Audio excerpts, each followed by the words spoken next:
All right, so now I'm going to show you how to swap a cash dispenser CDU on a Hyosung ATM. This video is going to be applicable to multiple ATMs and multiple CDUs. They're pretty much all the same. First thing you want to do, very important, first and foremost, power off your ATM.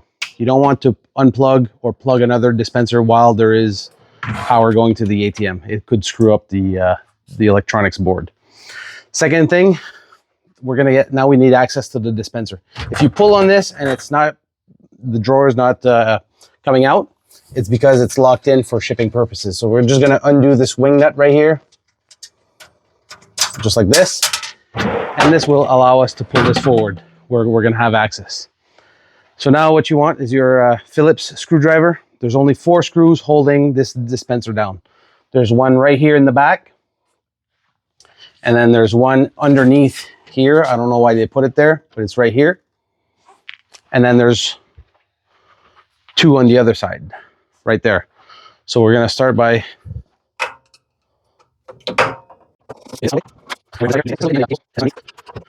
all right, so now second step is we got to unplug the cables from the ATM to the dispenser. So it's going to be this one, just a regular RJ45.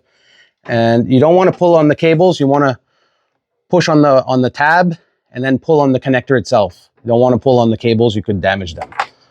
So this one just wiggled out pretty easy.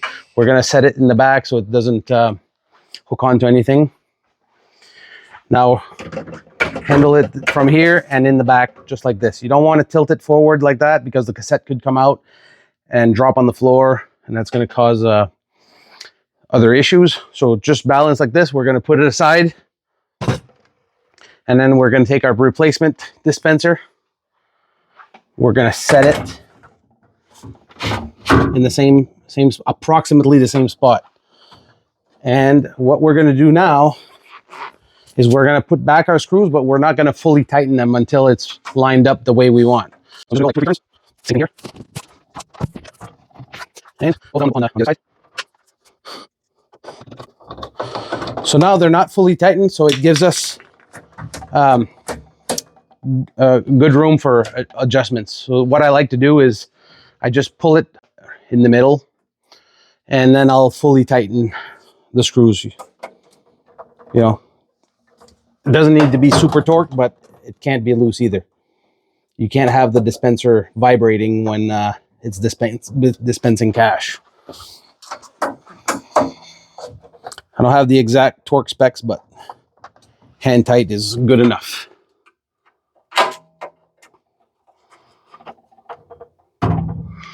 Okay, so now what we're going to do is we're going to come back to our connectors. And again, we're going to make sure our ATM is powered off. This is really important. You don't want to do this while there's power to the ATM.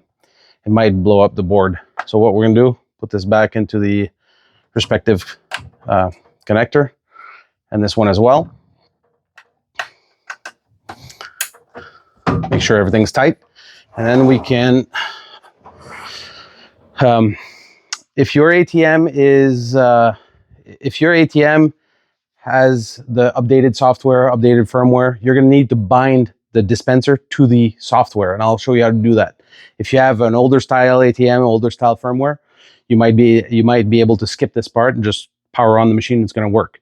If you do need to bind the dispenser to the software, this is how you do it. So you take your jumper. It doesn't need to be the blue one. We have some yellow ones. We have whatever color, it doesn't matter, but it's just a 2-pin jumper. So with the ATM powered on again, we're going to put the jumper on pins 7 and 8 right here. So we're going to bridge pins 7 and 8 just like so. And then we're going to go to our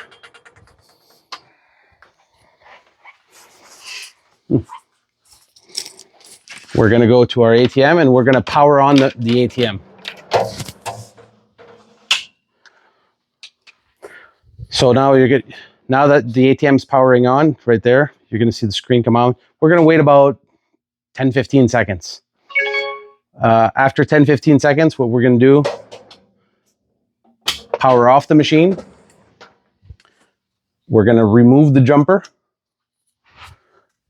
and then power on the machine. And that should conclude the swapping of the dispenser. You can push this back in.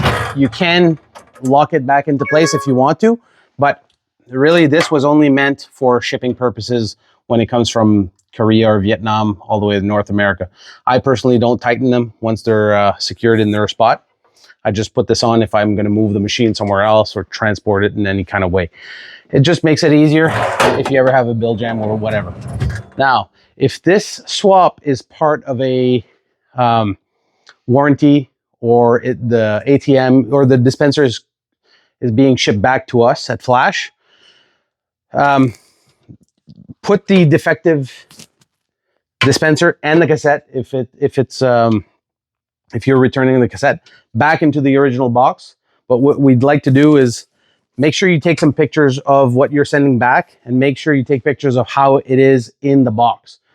In the event that we have a claim with the Purelator or the shipping agent, it's a lot easier for us to manage if we have proper documentation of how it was packaged and everything. So that pretty much concludes our video for the ATM swap. Thank you very much. Have a good day.